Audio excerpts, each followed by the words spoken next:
Bonjour à tous, bienvenue pour cette deuxième vidéo où on va aborder le deuxième chapitre du cours de thermodynamique.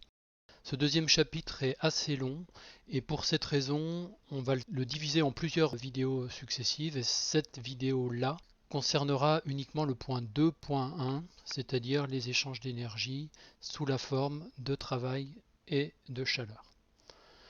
Tout d'abord, d'une manière générale, quel est le contenu de ce deuxième chapitre? C'est un chapitre où on va commencer à parler d'énergie. On va introduire le premier principe de la thermodynamique qui, comme on l'a déjà dit, est un principe de conservation de l'énergie. Pour bien l'utiliser, il va falloir définir ce qu'on appelle l'énergie interne, ce qui est une manière de comptabiliser l'énergie et les échanges d'énergie en thermodynamique. On parlera également de quelques transformations des gaz parfaits, qu'il s'agisse de transformations réelles ou de transformations quasi-statiques. Et puis on commencera à parler de quelques applications par l'intermédiaire des cycles thermodynamiques. En particulier, on introduira brièvement le cycle de Carnot et on rentrera un petit peu plus dans le détail pour le cycle de Stirling et les cycles des moteurs à combustion interne, qu'il s'agisse des moteurs essence ou des moteurs diesel. Quelques généralités pour commencer. Donc la thermodynamique s'intéresse à l'énergie et en particulier aux échanges d'énergie qui peuvent avoir lieu soit entre deux systèmes ou deux sous-systèmes à l'intérieur d'un système ou bien entre un système et le milieu extérieur. Donc le milieu extérieur, je vous rappelle que c'est tout ce qui ne constitue pas le système, c'est le reste du monde, le reste de l'univers. L'énergie, on peut l'échanger sous trois formes. On peut l'échanger sous forme de chaleur, qu'on notera Q, grand Q dans ce cas-là. On peut l'échanger sous forme de travail. Et puis, on peut l'échanger sous la forme de matière. Comme par exemple lorsque vous faites le plein de votre voiture, quand vous achetez de l'essence, vous achetez en fait de l'énergie. Chacun sait ça, mais on fera un calcul tout à l'heure où on convertira cette énergie, enfin ce flux d'énergie en termes de puissance. L'unité qui est utilisée pour comptabiliser l'énergie, c'est le joule évidemment. Tout le monde sait ça également, on reviendra un petit peu sur les unités tout à l'heure. Et il est nécessaire d'introduire une convention qui est très importante, qui concerne toute la thermodynamique, dans tous les cas possibles. C'est que l'énergie reçue par le système est comptée positivement et l'énergie perdue par le système est toujours comptée négativement. En fait, quand on comptabilise l'énergie, on se place du point de vue du système, de ce qu'il va recevoir, qui sera compté positivement, et de ce qu'il va perdre, qui sera compté négativement. On peut aussi prendre en compte la durée de l'échange. Et si on prend en compte la durée de l'échange, à ce moment-là, on va parler d'échange de puissance. Si vous échangez 1 joule pendant 1 seconde, vous échangez 1 watt. 1 joule pendant 2 secondes, ça ne fait pas 2 watts, mais 1 joule pendant 2 secondes, ça fait 1 divisé par 2, 0,5 watts. Donc quand on considère les échanges de puissance, ça veut simplement dire qu'on considère les échanges d'énergie, mais sur un intervalle de temps fixé.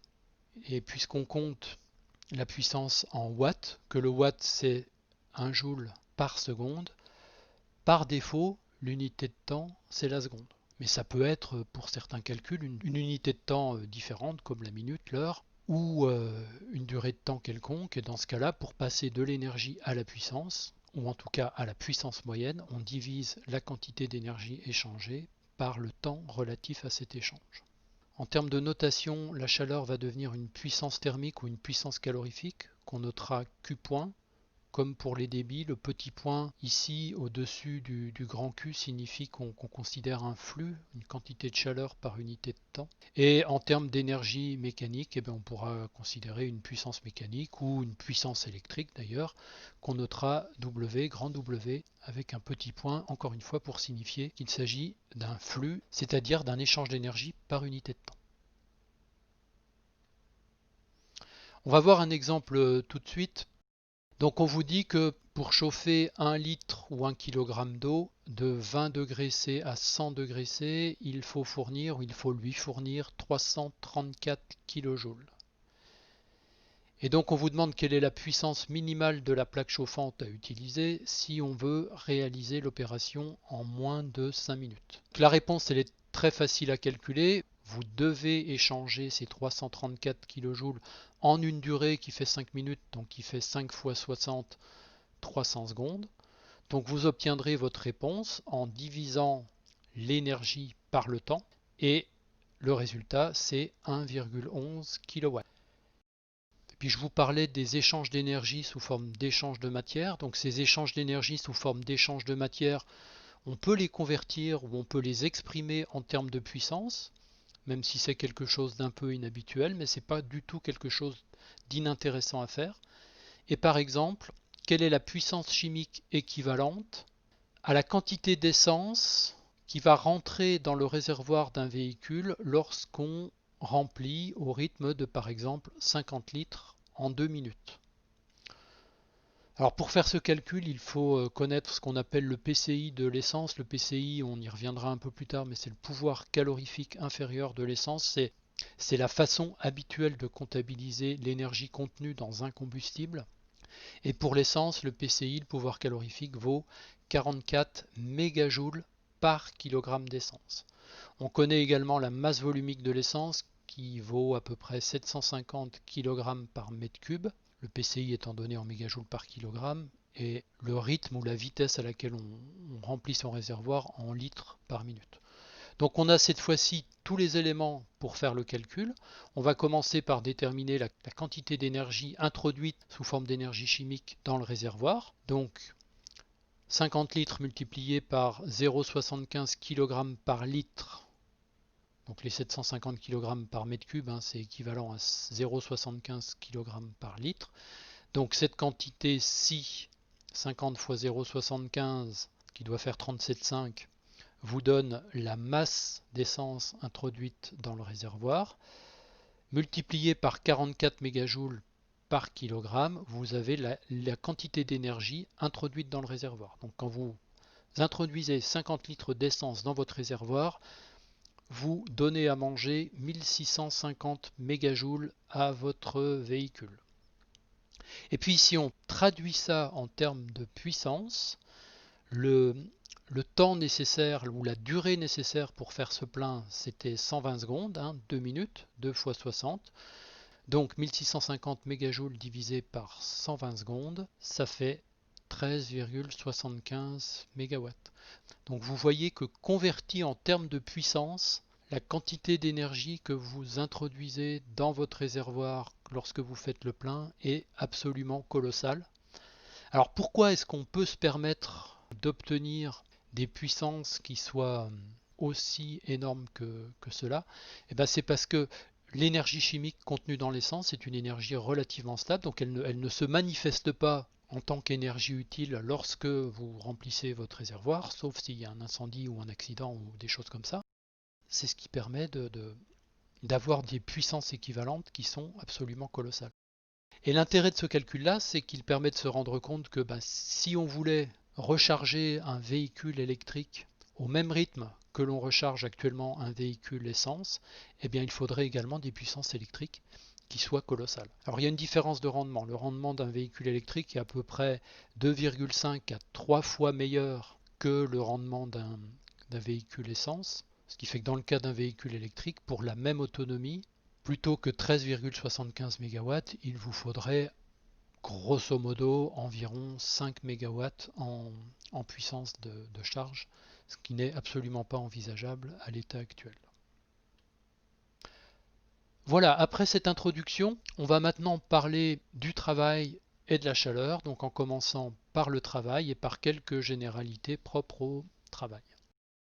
Le travail, il faut savoir que c'est une forme ordonnée d'énergie à l'échelle microscopique. Et on verra au chapitre 4 que les échanges d'entropie associés au travail sont toujours nuls. Alors l'entropie, c'est une fonction définie par la thermodynamique qu'on n'a pas encore vue. Disons qu'elle est associée au degré de liberté de la matière. Et le travail, c'est une forme parfaitement ordonnée d'énergie. Son entropie est nulle, ce qui veut dire en d'autres termes qu'on peut transformer le travail en toute autre forme d'énergie que l'on souhaite. Si vous disposez de 100 joules de travail, vous pouvez les transformer en 100 joules de chaleur. Mais si vous disposez de 100 joules de chaleur, vous ne pouvez pas les transformer en 100 joules de travail, car l'entropie de la chaleur n'est pas nulle. Donc voilà pour ce point de vue thermodynamique qui est encore un peu vague pour l'instant, mais qu'on clarifiera au cours de ces vidéos. Du point de vue de la physique, on peut définir plusieurs sortes ou plusieurs types de travail. Tout le monde connaît la notion de travail mécanique, qu'il s'agisse d'un travail mécanique de rotation, de translation. Tout le monde connaît également le travail électrique. Donc le travail électrique, ça va être une puissance électrique multipliée par le temps pendant lequel on l'applique. On pourrait parler aussi de travail magnétique et puis éventuellement d'autres formes de travaux. Ces travaux-là, mécanique, électrique, magnétique, etc., sont des travaux différents du point de vue de la physique des phénomènes sous-jacents, mais du point de vue de la thermodynamique, ces travaux-là sont tous équivalents, c'est-à-dire qu'on va tous les considérer comme étant ordonnés de la même manière, et on va tous les considérer comme étant associés à une entropie nulle. Donc ce que je vous ai dit tout à l'heure, que 100 joules de travail pouvaient se transformer en 100 joules de chaleur sans perte d'énergie, c'est vrai, quel que soit le type de travail au départ. En revanche, on verra notamment au chapitre suivant, au chapitre 3, que la thermodynamique peut malgré tout avoir plusieurs façons de comptabiliser le travail. Mais ces façons de comptabiliser le travail ne sont pas liées à la physique sous-jacente. C'est plus lié à l'organisation ou à la manière de modéliser les systèmes thermodynamiques. Ça aussi, on le verra plus tard. Bon, typiquement, un exemple, le travail mécanique d'une force, c'est des choses qui sont vues en mécanique. C'est le produit scalaire entre la force et le déplacement de son point d'application. Donc ici, j'ai une force F avec un déplacement élémentaire dl. Si je fais le produit scalaire entre les deux, je multiplie la norme du vecteur force par la norme du déplacement élémentaire dl et par le cosinus de l'angle formé entre dl et f. Grand A, c'est le point d'application de la force. Attention aux notations, vous avez vu ici que on a un petit delta W plutôt qu'un dW. Pourquoi est-ce qu'on n'utilise pas un petit d? C'est tout simplement parce que le travail élémentaire n'est pas une différentielle d'une fonction d'état, parce que le travail n'est pas une fonction d'état du système. Si vous voulez le comprendre intuitivement et très rapidement, pourquoi est-ce que le travail n'est pas une fonction du système, une fonction d'état du système? Tout simplement parce que le travail peut être appliqué par une force extérieure au système. On va rentrer un petit peu plus dans la manière de calculer le travail en ce qui concerne les forces de pression. Pourquoi les forces de pression? Parce que la thermodynamique, elle va porter ou elle porte depuis très longtemps une attention particulière au travail des forces de pression. Parce que les forces de pression ou la pression est très facile à produire à partir d'énergie thermique et tout ça c'est historique. Le développement de la science thermodynamique s'est fait consécutivement au développement des machines à vapeur lors de la première révolution industrielle. Et puis il y a aussi une autre raison pour laquelle on va considérer préférentiellement les forces de pression plutôt que les autres forces. C'est parce que dans certains cas, on va pouvoir considérer que la pression du système est égale à la pression extérieure. Ça, ce sera des cas où vous aurez un équilibre mécanique entre l'intérieur du système et l'extérieur. Par exemple, lorsque vous aurez des transformations quasi-statiques. Si vous vous souvenez du chapitre 1, on a vu qu'une transformation quasi-statique correspondait à une suite d'équilibres. Et pourquoi c'est intéressant de pouvoir considérer que la pression du système est égale à la pression extérieure?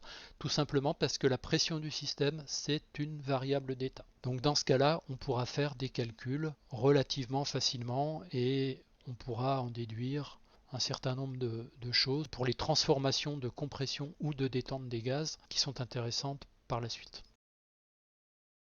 Donc le travail des forces de pression, c'est un travail mécanique qu'on va calculer comme tout travail mécanique, c'est-à-dire que le travail élémentaire des forces de pression, ce sera un produit scalaire entre la force de pression ou les forces de pression et le déplacement de leur point d'application. On va voir un exemple en considérant le travail reçu par un système fermé qui est contenu dans un cylindre de section S. Donc vous imaginez que le système fermé, par exemple, c'est du gaz contenu dans un cylindre. Et puis il y a un piston qui se déplace dans le cylindre, qui se déplace d'une longueur dl sous l'effet de la pression Px qui appuie à l'extérieur du cylindre. Alors cette pression Px, ça peut être une pression réelle, mais ça peut être aussi une force sur l'axe du cylindre qui va se matérialiser sous la forme d'une pression lorsque la paroi du piston va comprimer les gaz. Donc votre pression extérieure ici, vous pouvez tout à fait la traduire en termes de force extérieure. Et le travail de cette force extérieure, ce sera le produit scalaire de la force, par exemple la force qui appuie sur l'axe ici du piston ou l'axe du cylindre, le piston coulissant au centre du cylindre. Le travail élémentaire, donc, c'est le produit scalaire entre cette force et le déplacement élémentaire du piston. Ici, la force et le déplacement élémentaire se font dans la même direction. C'est très pratique, ça nous permet d'éviter d'avoir affaire à un cosinus alpha. Donc on a un produit entre la force et le déplacement, et la force, on l'exprime comme étant le produit de la pression fois la surface du piston qui est au contact avec le gaz. Ensuite, on va manœuvrer un petit peu avec les mathématiques pour introduire le volume, c'est-à-dire que cette quantité S fois dl, donc le produit entre la surface d'application des forces de pression et le déplacement élémentaire, en fait, c'est une différentielle du volume. Lorsque dl ici est positif, la variation du volume des gaz sera égale à S fois dl, avec un signe moins, puisque lorsque dl est positif, orienté vers le bas, c'est-à-dire dans la direction de la force, le volume diminue, donc le dV est négatif. Du coup, notre S produit dl ici, on le remplace par un dV et on met un signe négatif devant la pression. Quand on comprime un système, il faut garder ça en tête, lorsqu'on comprime un système, la variation de son volume est négative. Et lorsqu'on comprime un système, ce système reçoit du travail. Donc si je comprime un système, dV est négatif, j'ai un signe moins ici, donc moins Px multiplié par un dV négatif, cela me donnera un travail positif.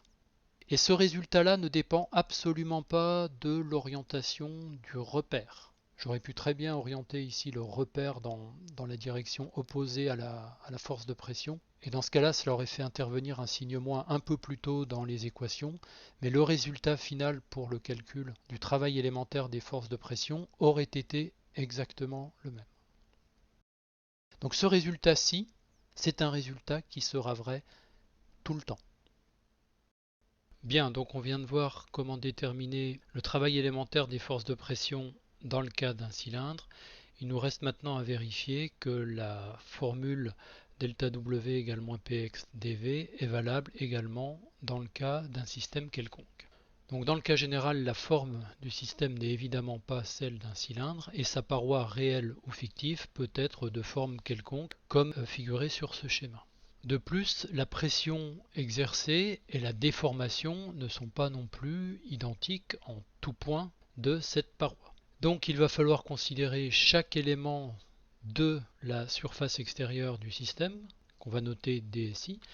Chacun de ces éléments DSI sera soumis à une pression locale petit pi, et sous l'effet de cette pression locale petit pi, on va observer une variation du volume dvi. Si bien que le travail élémentaire pour chaque élément de surface DSI s'écrira sous la forme ΔWi égale moins Pi dvi.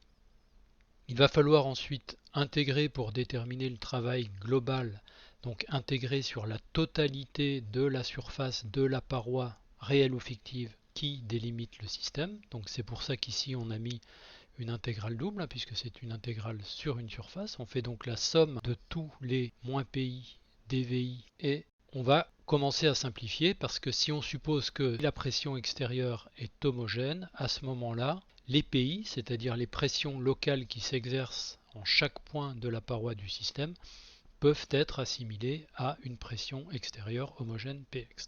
Donc on peut sortir la pression de l'intégrale double. On n'a plus qu'à faire la somme des variations élémentaires pour chaque élément de surface du volume du système. Et cette somme des variations élémentaires du volume du système représentera la variation globale du volume de tout le système. Alors c'est toujours une variation de volume élémentaire, mais sur l'ensemble de la surface et non plus en chaque point comme les dVi qu'on a écrit ici. Et donc moyennant cette hypothèse de pression extérieure qui est homogène, on a effectivement une formule qui s'applique dans le cas général, delta W égale moins Px dV, pour tout système, quelle que soit la forme de sa paroi. Si la pression extérieure n'est pas homogène, dans ce cas-là, en règle générale, on ne peut pas calculer directement le travail élémentaire des forces de pression.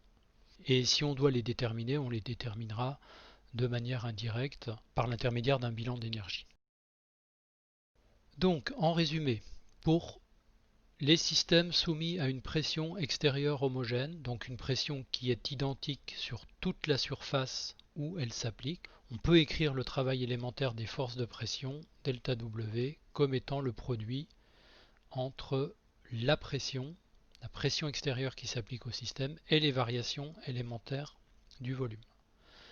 Donc cette formule est bien évidemment valable pour une transformation élémentaire impliquant une variation élémentaire du volume dV, pour une transformation complète d'un état initial à un état final qui implique une variation significative du volume. À ce moment-là, on fera l'intégrale de ce produit moins Px dV.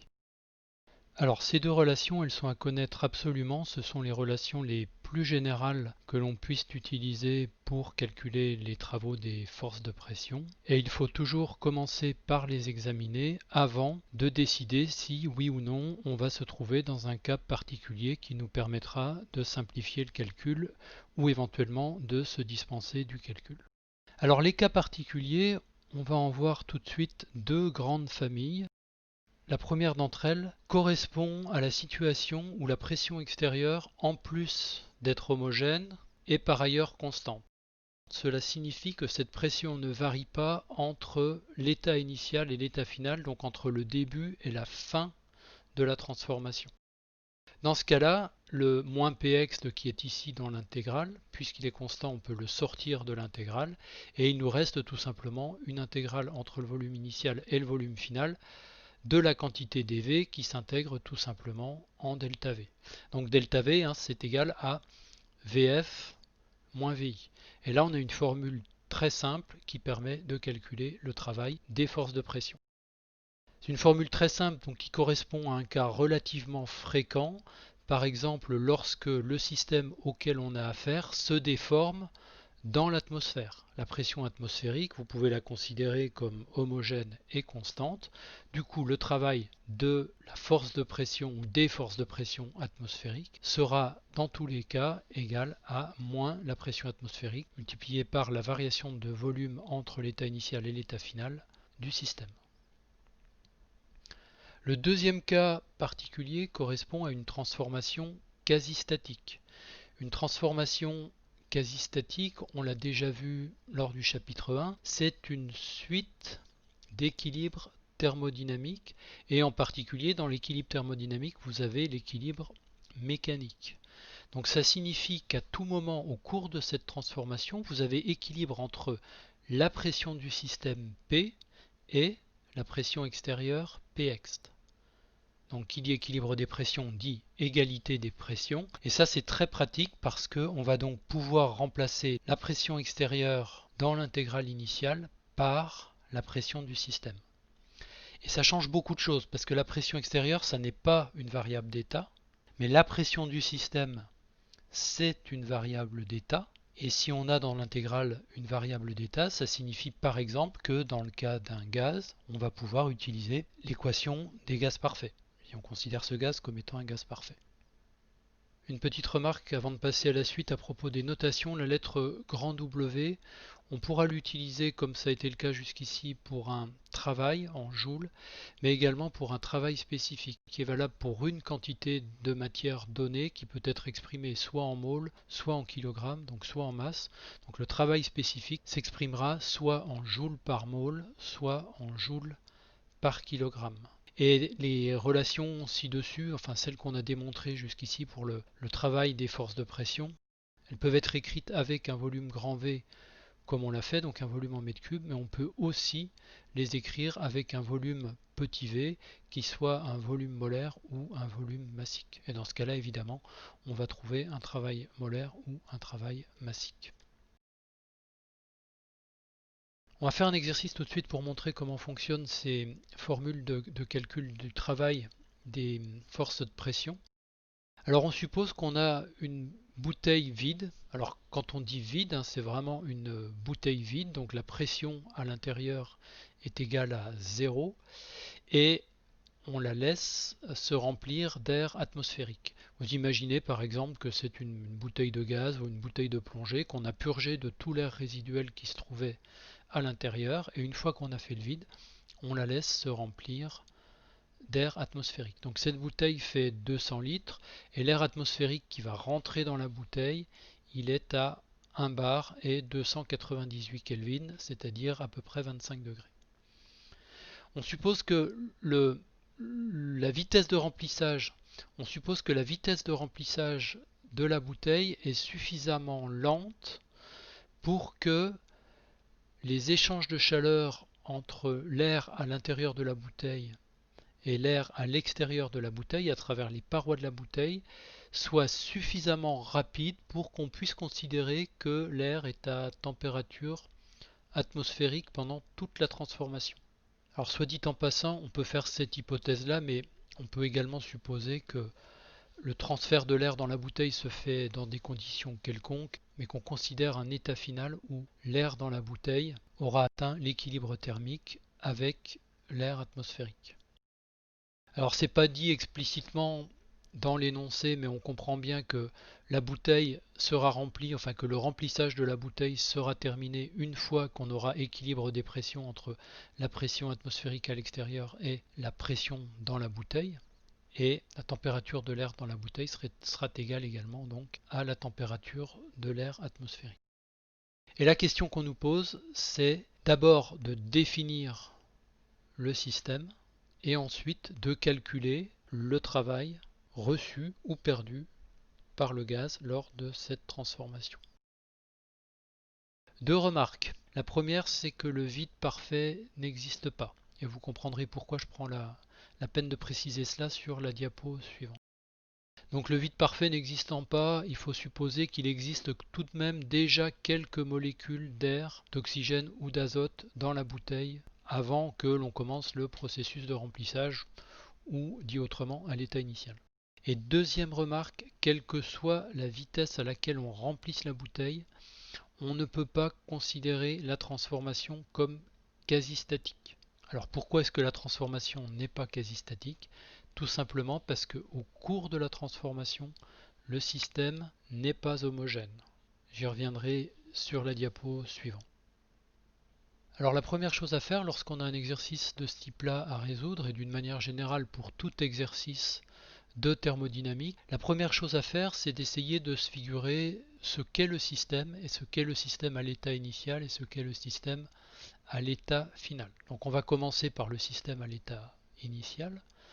On sait qu'on dispose d'une bouteille vide, donc avec une pression initialement nulle, même si je ne l'ai pas marqué sur le schéma. On sait qu'en fait elle n'est pas complètement vide parce qu'on va avoir epsilon mol d'air ou quelques molécules d'oxygène et d'azote à l'intérieur de la bouteille. On sait que cette bouteille, elle a un volume utile qui vaut VB égale 200 litres. À côté de la bouteille, on va avoir l'air qui se prépare à rentrer à l'intérieur. On va écrire que la quantité d'air représente n mol.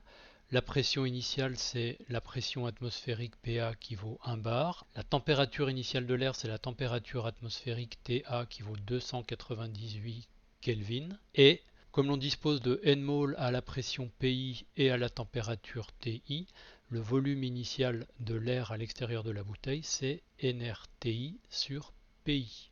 Ceci dit, le volume initial du système complet, si on prend en compte également les epsilon mol d'air à l'intérieur de la bouteille, le volume initial du système va être nRTI sur PI plus le volume VB. Attention, il y a peut-être une petite ambiguïté dans mon schéma. Donc, ce qui est représenté ici à l'intérieur de la courbe, c'est le volume de l'air à l'extérieur de la bouteille, mais le volume initial du système, c'est bien nRTI sur PI, donc le volume de l'air à l'extérieur, plus le volume de la bouteille.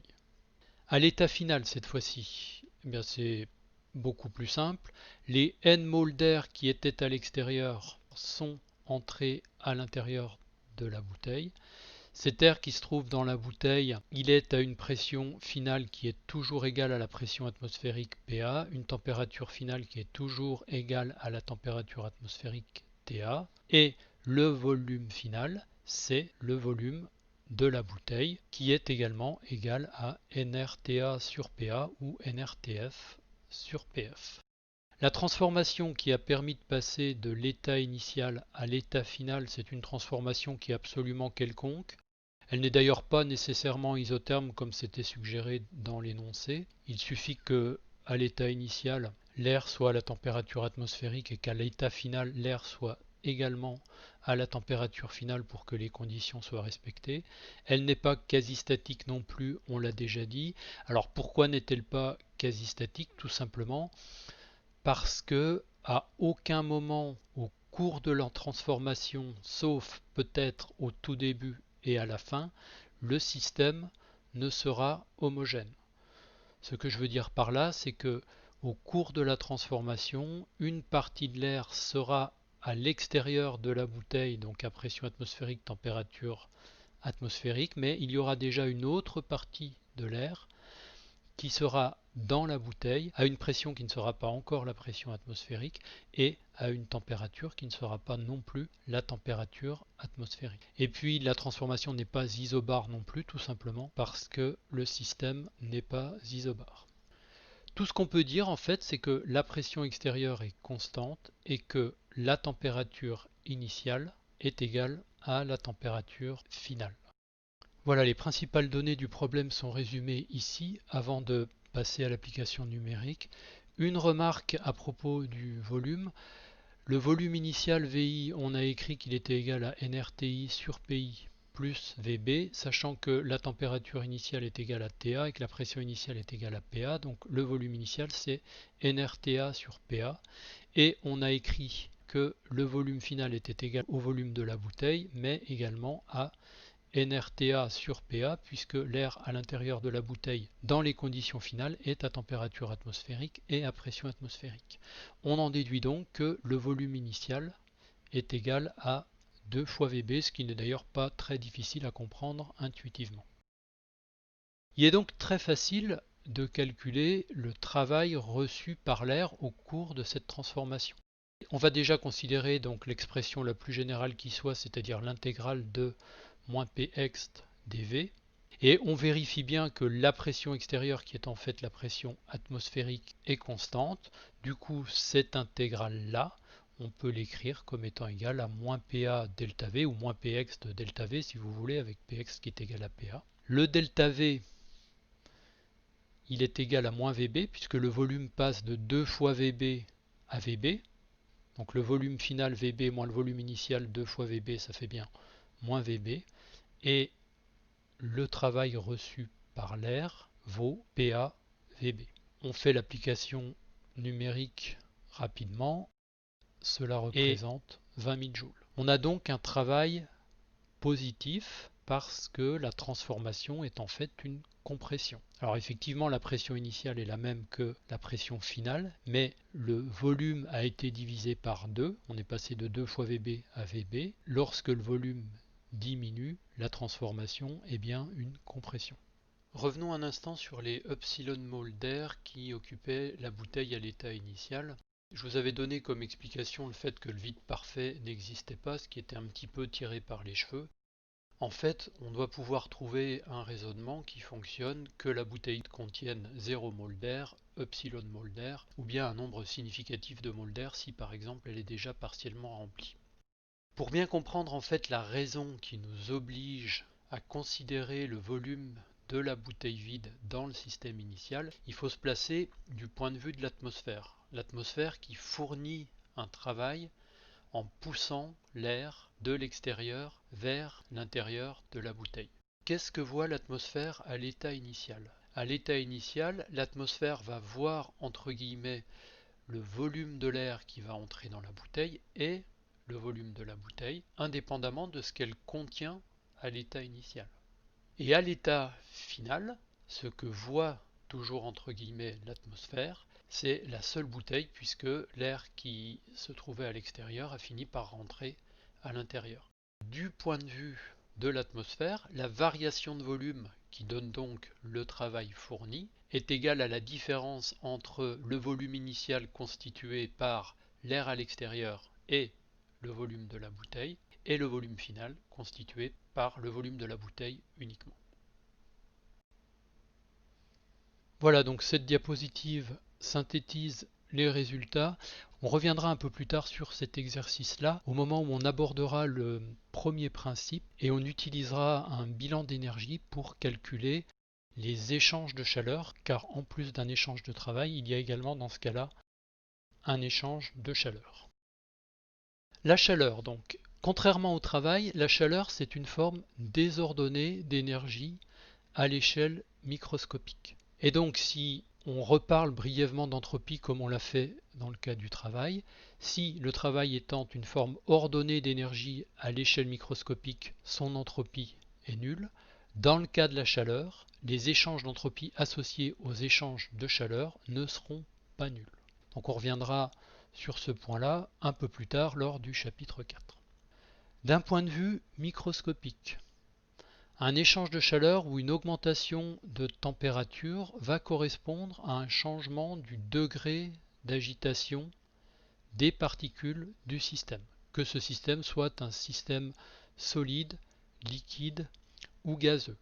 Donc on va donc passer d'un état, lorsqu'on ajoute de la chaleur à un système, on va passer d'un état où les particules sont moins agitées ou moins mobiles à un état où les particules sont plus agitées ou plus mobiles. La chaleur, elle peut passer d'un système à l'autre, soit sous l'effet d'un gradient de température. Ce qu'on appelle un gradient de température, c'est en fait une différence de température entre deux points. Mais la chaleur peut également passer d'un système à l'autre par rayonnement. Et du point de vue de la thermodynamique, les mécanismes de transfert de chaleur ne sont pas pris en compte, sauf pour dire que la chaleur ne peut circuler que dans le sens des températures décroissantes, c'est-à-dire d'un corps ou d'un système chaud vers un corps ou un système froid. Mais là encore, ce sont des choses qu'on ne pourra réellement affirmer que dans le chapitre 4, lorsqu'on abordera les notions d'entropie. La chaleur, c'est évidemment une énergie, et donc si la chaleur est une énergie, l'unité pour la mesurer est le joule.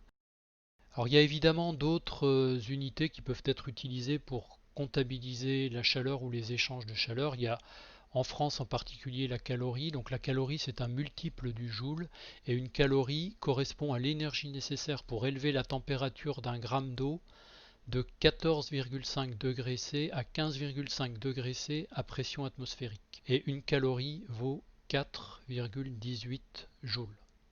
En Grande-Bretagne et dans un certain nombre de pays anglo-saxons, on utilise historiquement ce qu'on appelle la British Thermal Unit. C'est l'équivalent à la calorie mais dans le système impérial. Et la British Thermal Unit, elle correspond à l'énergie nécessaire pour élever de 1 Fahrenheit la température d'une livre d'eau. Donc une livre d'eau, hein, 1 pound d'eau, ça représente à peu près 500 grammes ou un petit peu moins de 500 grammes d'eau.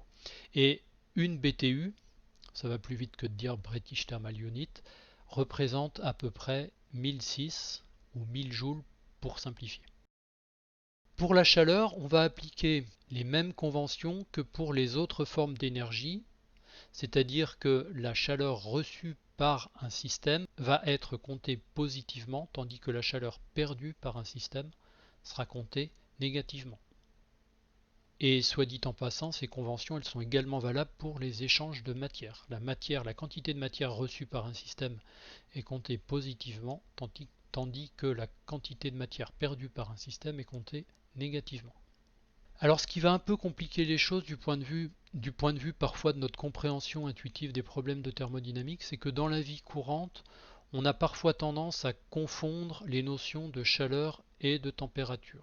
À titre d'exemple, un morceau de métal à 60 degrés va vous paraître beaucoup plus chaud que du bois à la même température si vous vous en emparez. Et puis pour une température extérieure de 10 degrés, vous allez trouver qu'il fait plus froid s'il y a du vent que s'il n'y a pas de vent. Alors la raison pour laquelle on a tendance à mélanger les notions de chaleur et de température, c'est en fait parce que le corps humain est surtout sensible aux flux de chaleur, c'est-à-dire aux échanges de chaleur. Et pourquoi est-ce qu'on a l'impression qu'il fait plus froid lorsqu'il y a du vent que quand il n'y en a pas? C'est tout simplement parce que les échanges de chaleur avec l'extérieur sont plus importants lorsqu'il y a du vent que quand il n'y en a pas. Pourquoi est-ce qu'on a l'impression qu'un morceau de métal à 60 degrés est plus chaud que du bois à 60 degrés?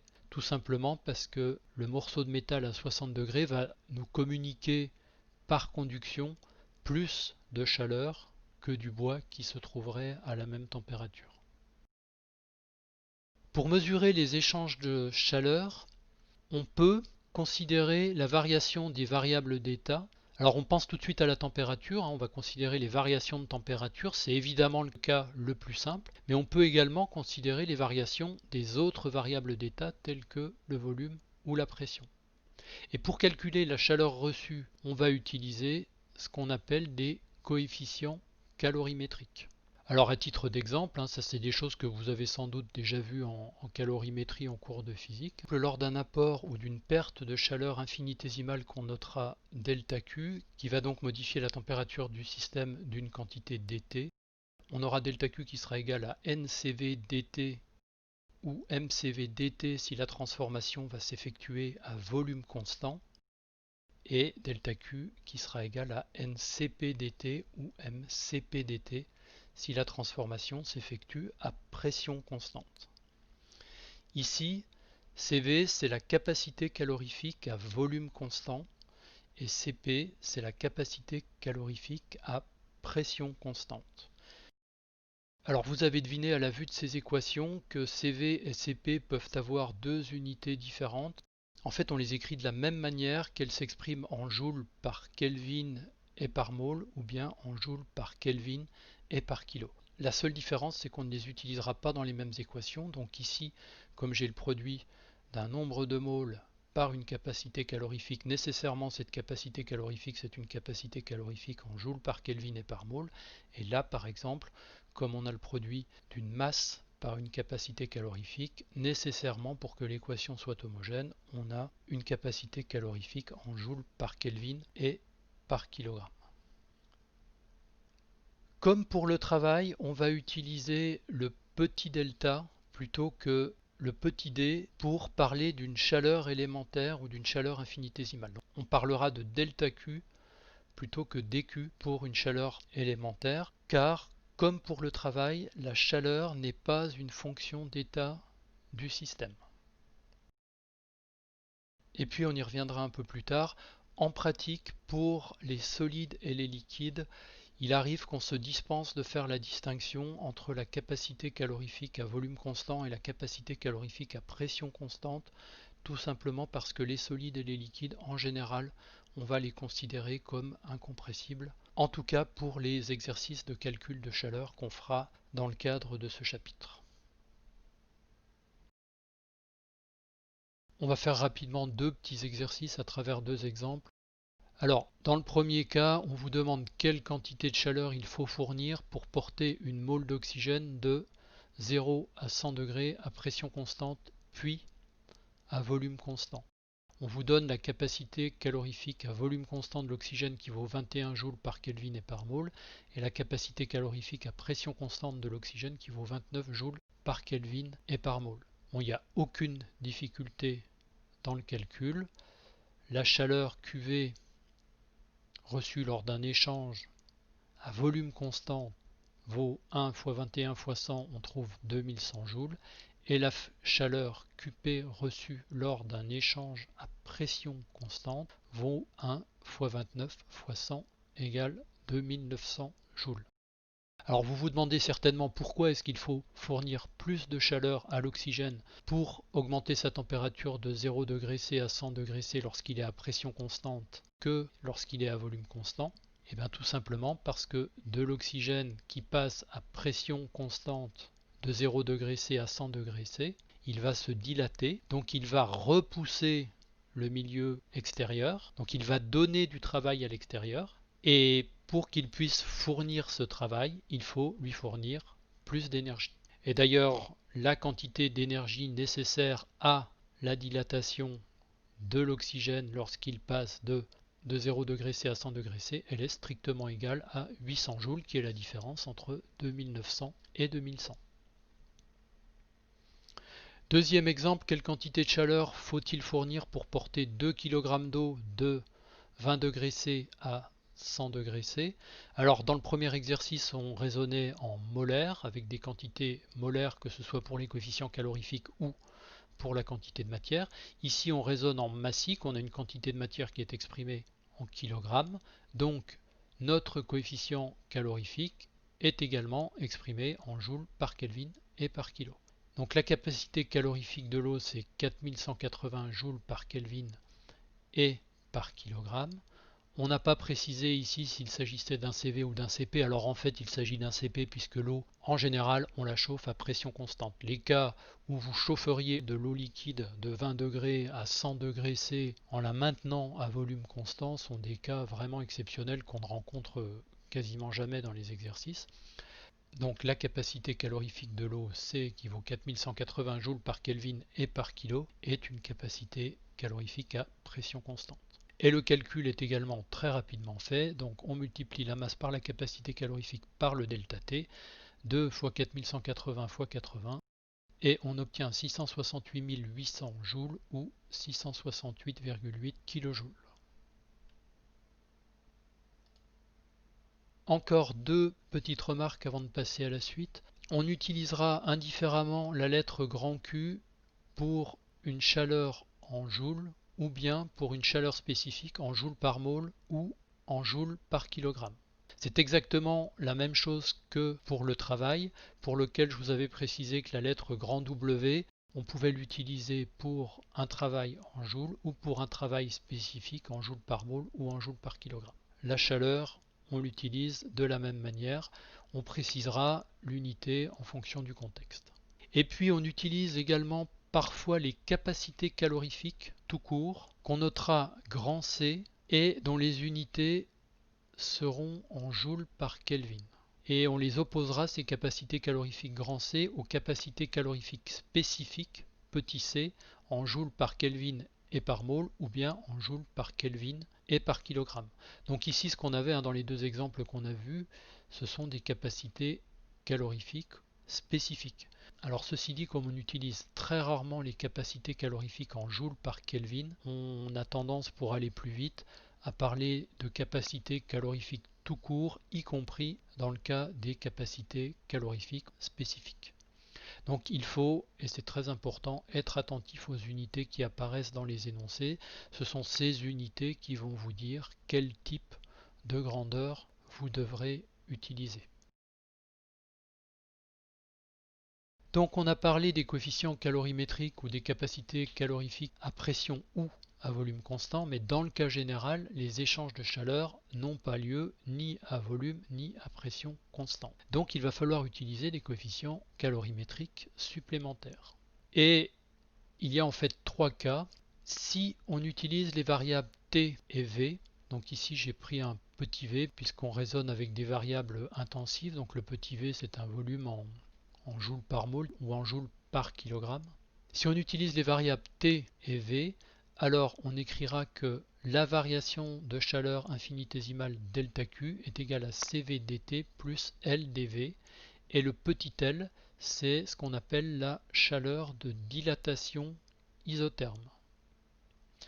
Si on utilise au contraire les variables T et P, on écrira que delta Q est égal à Cp dt plus H dP, et le H cette fois-ci c'est une chaleur de compression isotherme. Et puis on peut également de la même manière raisonner avec les variables V et P, et dans ce cas-là on utilisera les coefficients lambda et mu, on écrira que delta Q égale lambda dV plus mu dP. Lambda s'appelle la chaleur de dilatation à pression constante et mu s'appelle la chaleur d'augmentation de pression à volume constant. Et donc attention, dans les expressions qui figurent ici, delta Q représente soit une chaleur molaire, soit une chaleur massique. Et dans les diapos qui suivent, on va s'employer à trouver une expression des coefficients LH, lambda et mu. Donc pour ça, on va utiliser les propriétés de l'équation d'état. Donc on va commencer par déterminer une expression littérale pour la chaleur de dilatation isotherme petit l. Et pour cela, on va écrire que pour un système défini par les variables P, V et T, alors sous-entendu un système régi par trois variables d'état, donc un système monocomposant monophasique. Donc on peut écrire que dV est égal à d rond V sur d rond T à P constante dt plus d rond V sur d rond P à T constante dP. On écrit en fait que le volume du système est une fonction des variables T et P, donc des deux autres variables d'état T et P, et puis on exprime ici les dérivées partielles du volume par rapport à la température et à la pression. Donc une fois qu'on a écrit cette différentielle du volume en fonction des variables T et P, on va l'utiliser dans l'expression du delta Q qui figure ici. Donc delta Q égale CV dt plus L dV. En fait, le petit dV qui est là, on va le remplacer par la différentielle ici qu'on vient d'écrire. Donc en faisant ça, on va faire apparaître des termes en dt et des termes en dp. Donc les deux termes en dt vont être le CV dt qui était là au départ, plus le d rond V sur d rond T à P constante fois dt multiplié par le coefficient L, puisqu'on a utilisé le dV ici, sous cette forme-là. Et puis, les termes en dP, ça va être le d rond V sur d rond P à T constante fois dP multiplié par le coefficient L, donc qui apparaît également lorsqu'on remplace le dV qui est ici par cette expression-là. Donc si on regroupe les termes en dt, on a CV plus L d rond V sur d rond T à P constante. Et puis le terme en dP, c'est le L d rond V sur d rond P à T constante. Donc ici, on a une expression du delta Q en fonction des variations de température et de pression. Donc cette expression du delta Q en fonction des variations de température et de pression, c'est en fait, normalement, la même que celle-ci, sauf que dans cette expression-là, on avait Cp dt plus H dP. Donc le terme en dt, c'était la capacité calorifique à pression constante. Donc ce qu'on va faire tout simplement, c'est qu'on va identifier cette quantité-là avec le Cp qui figure ici. Et en identifiant Cv plus L d rond V sur d rond T à P constante avec le Cp, il est possible d'en extraire qu'une expression de la chaleur de dilatation isotherme qui vaut Cp moins Cv multiplié par d rond T sur d rond V à P constant. C'est une expression qui est un peu compliquée sous cette forme-là, mais qui va beaucoup simplifier pour les gaz parfaits, parce que pour les gaz parfaits, d rond T sur d rond V à P constante, c'est P sur R. Et pour les gaz parfaits, on va également utiliser ce qui s'appelle la relation de Mayer. Alors la relation de Mayer, on la verra un peu plus loin dans le cours, mais c'est une relation très importante qui dit que le coefficient calorifique à pression constante Cp est égal au coefficient calorifique à volume constant Cv plus la constante des gaz parfaits. Donc la constante universelle des gaz parfaits si on est en molaire, ou la constante spécifique des gaz parfaits petit r si on est en massif. Donc cette expression se simplifie Et on trouve finalement que dans le cas des gaz parfaits, la chaleur de dilatation isotherme, elle est égale à la pression. Donc ensuite, pour déterminer les autres coefficients calorimétriques H, lambda et mu, la démarche va être à peu près la même, hein. Donc dans le cas de H, on va définir une différentielle, ou on va écrire une différentielle de la pression, donc en fonction de la dérivée de la pression par rapport à la température à volume constant, et d'une dérivée de la pression par rapport au volume à température constante.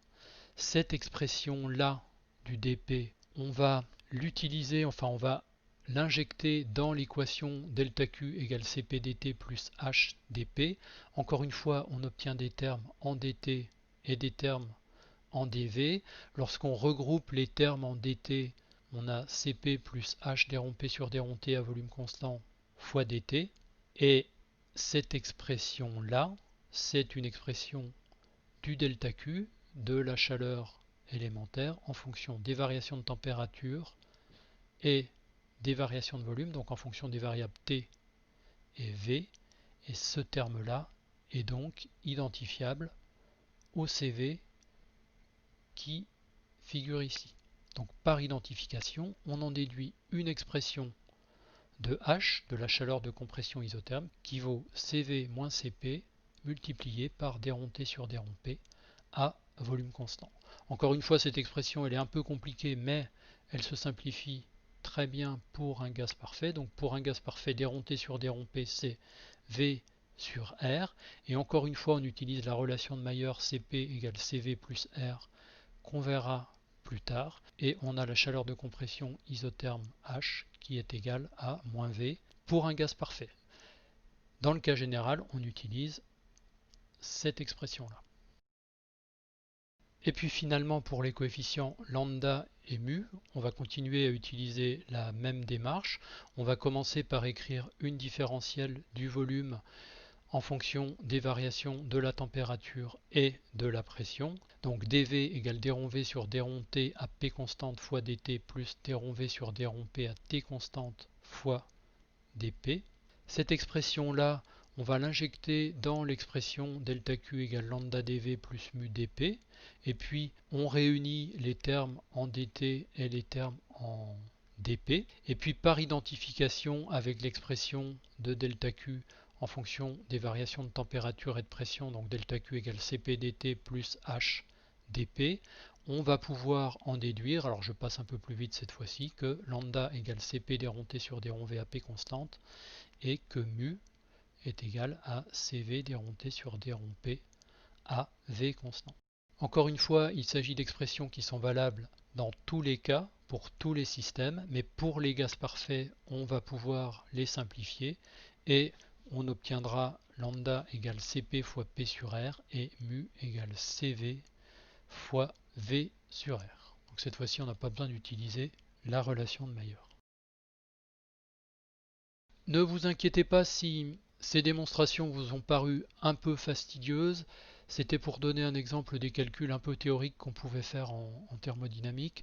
Deux choses. La première, c'est que dans le cas général, on se contentera d'utiliser les coefficients calorimétriques pour les gaz parfaits. Et y compris lorsque les échanges n'ont pas lieu à pression ou à volume constant, on a des expressions qui restent relativement simples. Mais la bonne nouvelle, c'est que le plus souvent dans les exercices, et je connais très peu d'exemples où ce n'est pas le cas, on va se limiter aux échanges de chaleur à pression ou à volume constant. Et les expressions dQ égale CVdt et dQ égale CPdt, le plus souvent, on les utilise directement sous forme intégrée entre l'état initial et l'état final.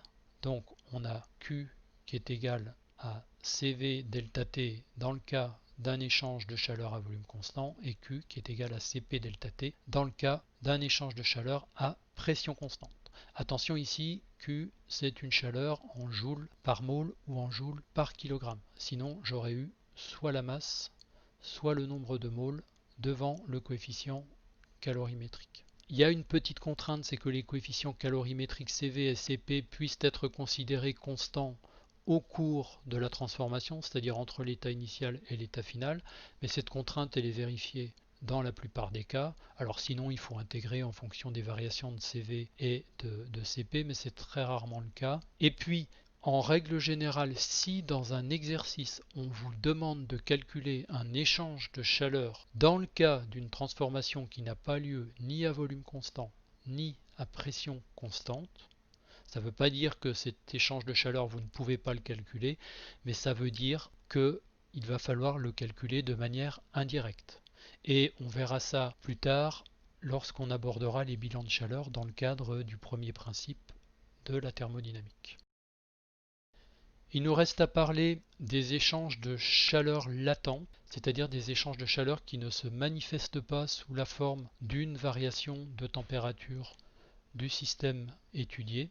Et pour ça, il va falloir parler des changements d'état. Donc, premier rappel, un changement d'état, qu'on peut aussi appeler une transition de phase, se produit lorsqu'un corps pur va subir une modification importante et soudaine de ses propriétés physiques en général. Les propriétés physiques, ça peut être les propriétés optiques, les propriétés mécaniques, les propriétés électriques. Donc dans le cas de la fusion de la glace sous forme d'eau, on voit bien que mécaniquement, la glace solide, ça n'a rien à voir avec l'eau qui est un fluide. Alors typiquement, les transitions de phase se produisent lors du passage entre les états solides, liquides ou gazeux. Et les principales transitions de phase sont rappelées ici, enfin vous les connaissez, hein, lorsqu'on passe de l'état solide à l'état liquide, c'est une fusion. Lorsqu'on passe de l'état liquide à l'état solide, c'est une solidification. Lorsqu'on passe de l'état liquide à l'état gazeux, c'est une vaporisation. Et lorsqu'on passe de l'état gazeux à l'état liquide, c'est une liquéfaction ou une condensation liquide. Lorsqu'on passe directement de l'état gazeux à l'état solide, c'est ce qu'on appelle une condensation ou une condensation solide. Et lorsqu'on passe de l'état solide à l'état gazeux, on a affaire à ce qu'on appelle une sublimation. Ceci dit, il faut garder en tête qu'il existe également des changements d'état entre des phases d'une même nature. Entre une phase solide et une autre phase solide par exemple. Et ça, c'est typique de ce qu'on peut observer avec certains métaux, comme le fer, qui peut se trouver sous différentes formes cristallines et qui va passer de sa forme alpha, alors il s'agit d'un réseau métallique cubique centré, à sa forme gamma, donc là il s'agit cette fois-ci d'un réseau métallique cubique à face centrée, lorsqu'on va franchir la température de 1176 Kelvin. Donc lorsqu'on a affaire à une transition de phase entre deux phases de même nature, on va parler de transformation allotropique.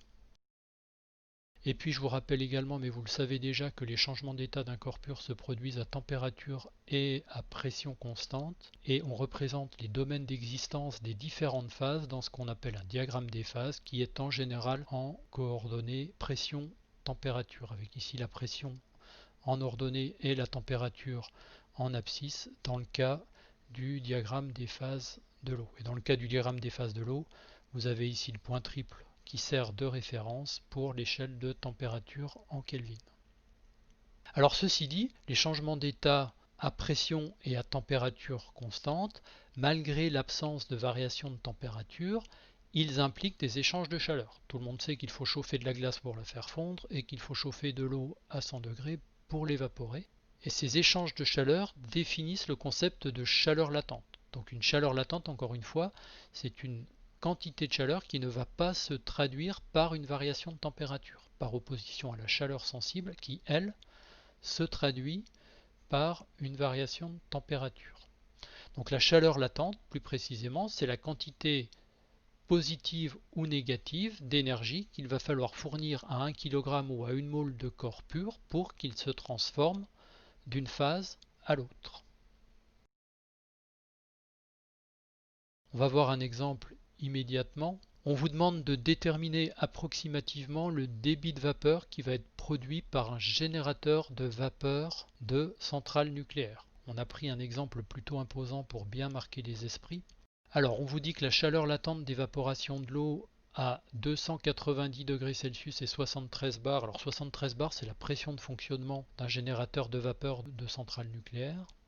Donc la chaleur latente d'évaporation de l'eau à 290 degrés Celsius et 73 bars, c'est 1490 kJ par kilogramme. Et on sait que la puissance thermique du générateur de vapeur, c'est 975 MW. Alors les générateurs de vapeur d'une centrale nucléaire, ils sont alimentés en chaleur par le circuit primaire, c'est-à-dire le circuit d'eau liquide sous pression qui circule au niveau du réacteur. Et cette eau liquide sous pression, elle ne change jamais de phase, elle reste toujours en phase liquide. Et dans le générateur de vapeur, elle réchauffe l'eau du circuit secondaire et c'est cette eau du circuit secondaire qui va être évaporée, qui va se transformer en vapeur et qui va ensuite actionner la turbine qui, elle, va entraîner l'alternateur qui produira l'électricité.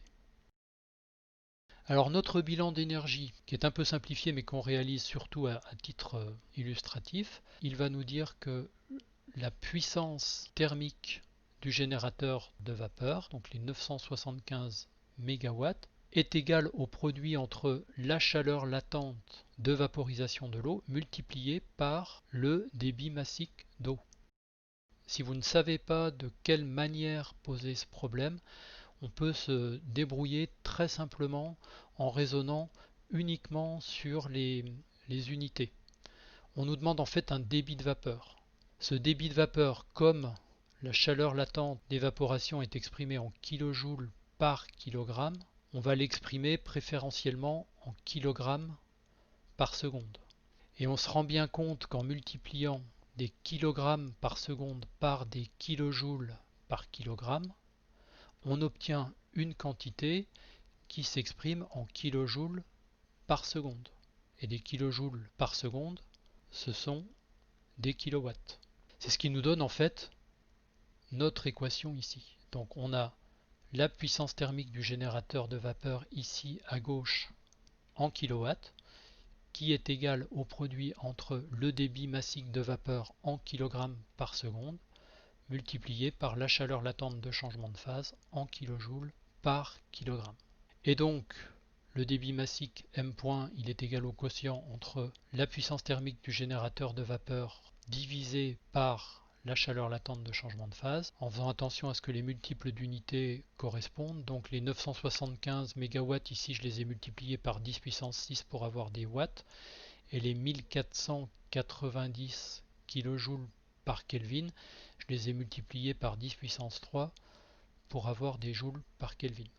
Donc si on fait correctement les conversions d'ordre de grandeur, on trouve un débit de vapeur qui vaut 654 kg par seconde.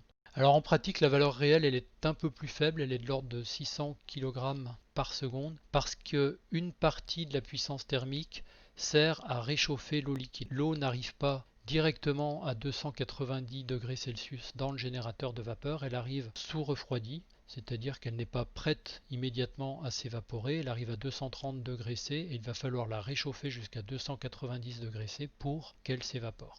Et puis toujours pour préciser un peu les choses, il y a actuellement en France 58 réacteurs nucléaires qui sont répartis dans 19 centrales. Donc les réacteurs de première génération sont des réacteurs de 900 MW, il y en a 34 et ceux-ci fonctionnent avec 3 générateurs de vapeur. Et puis les réacteurs de deuxième et troisième génération de 1300 MW et 1450 MW fonctionnent avec 4 générateurs de vapeur. Et celui que vous voyez sur l'image ici, c'est un des générateurs de vapeur du nouvel EPR de Flamanville qui est en cours d'installation. Voilà, donc avant de résumer les principaux points qu'on aura vus au cours de cette vidéo, on va faire un dernier exercice sur la chaleur latente.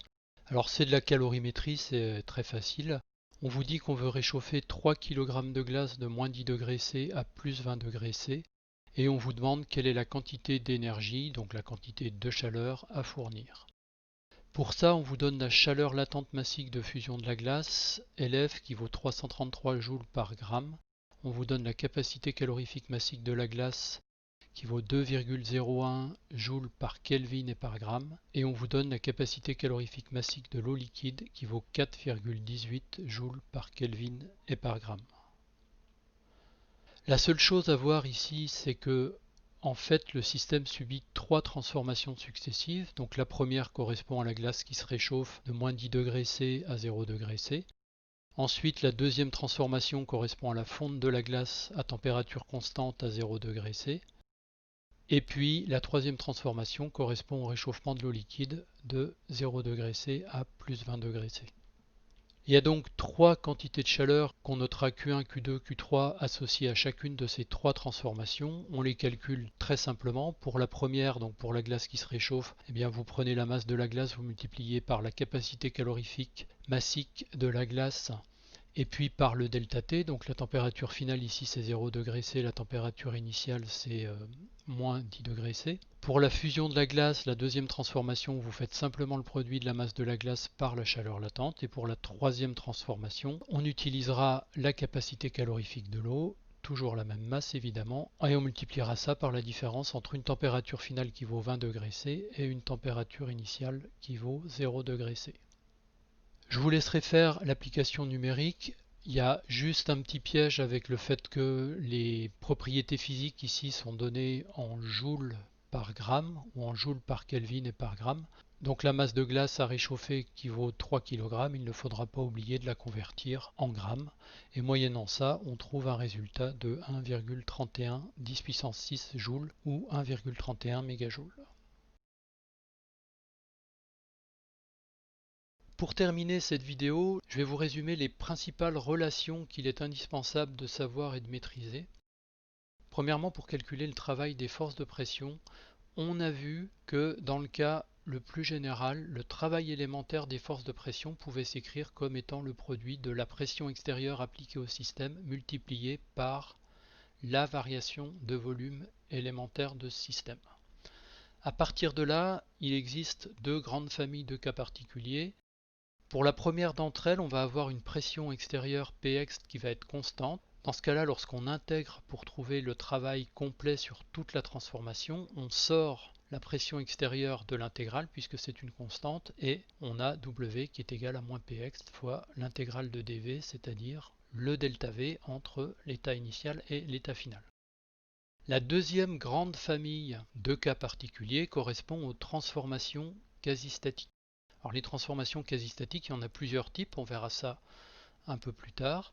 Mais si la transformation est quasi-statique, il y a donc équilibre entre la pression à l'intérieur du système et la pression à l'extérieur du système. Et le travail peut s'écrire comme étant l'intégrale du volume initial au volume final de moins P dV. Alors on verra plus tard comment calculer cette intégrale en fonction des cas qu'on rencontrera. Pour les échanges de chaleur, en ce qui concerne les gaz, j'ai écrit ici les échanges de chaleur élémentaires. Si on a affaire à une transformation à volume constant, on écrira simplement que le delta Q est égal à NCV dt si la quantité de matière est exprimée en mol ou MCV dt si la quantité de matière est exprimée en kilogrammes. Et si la transformation a lieu à pression constante, on écrira que delta Q est égal à NCP dt si la quantité de matière est exprimée en mol ou MCP dt si la quantité de matière est exprimée en kilogrammes. Pour tous les autres cas, si la transformation n'a lieu ni à volume constant ni à pression constante, en règle générale, on ne saura pas calculer directement les échanges de chaleur et on passera par un calcul indirect basé sur un bilan d'énergie. Pour les échanges de chaleur avec les solides et les liquides, c'est la même chose, sauf que bien souvent pour les solides et les liquides qu'on va considérer comme incompressibles, on ne fera pas la différence entre le CV et le CP et on se contente d'écrire un petit c pour la capacité calorifique, sans préciser s'il s'agit d'une capacité calorifique à volume constant ou à pression constante. Ceci dit, en règle générale, si on ne précise pas, c'est que cette capacité est une capacité calorifique à pression constante, car les échanges de chaleur avec les solides et les liquides se font très souvent à pression constante. Et dans le cas d'un changement de phase, on écrira tout simplement que la quantité de chaleur élémentaire mise en jeu lors de ce changement de phase est égale au produit entre la quantité de matière qui change de phase, donc delta M en massique ou delta N en molaire, multiplié par la chaleur latente. Alors il faudra faire attention aux signes. S'il s'agit d'une fusion, par exemple, la quantité de chaleur, elle, sera positive. Par contre, s'il s'agit d'une solidification, la quantité de chaleur sera négative. Voilà, cette vidéo consacrée aux échanges d'énergie sous forme de travail et de chaleur est maintenant terminée. Je vous remercie de l'avoir regardée. N'hésitez pas à poser des questions dans la description et je vous donne rendez-vous pour la prochaine vidéo où on parlera enfin de l'énergie interne ainsi que du premier principe de la thermodynamique. À bientôt!